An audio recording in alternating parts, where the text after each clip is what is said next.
છે, શું માંગ છે? સાહેબ, અમારે છેલ્લા 3 મહિનાથી વિધાનસભા 70 વોર્ડ નંબર 18 સવારે 4 થી 4:30 વાગે પાણી આવે. એટલે પહેલાં પાણી ખોલે એટલે 20 મિનિટ પહેલાં આવું પાણી આવે.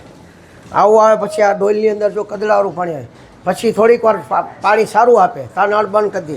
આપણી સામે જુઓ, ટાંકાની અંદર ગંદુ પાણી. આરોગ્ય અધિકારીને રજૂઆત કરે છે, ટેલિફોન દ્વારા કમ્પ્લેન કરેલી છે.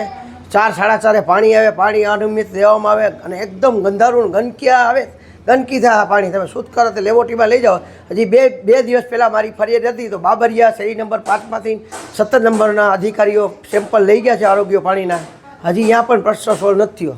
આખો આપણે આ વિનોદનો ટાંકો રહ્યો ને, આખી વિધાનસભા વિસ્તારમાંથી 45 સોસાયટીને પાણી વિતરણ થાય.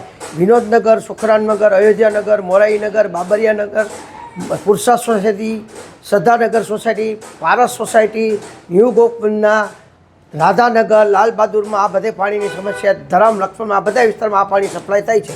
બહેનો બીકના માળે કે બહાર નથી આવતા. અત્યારે બહેનોને પગના હાંધાના દુખાવા થઈ જાય, બાળકોને મેલેરિયાની અસરો થઈ ગઈ છે.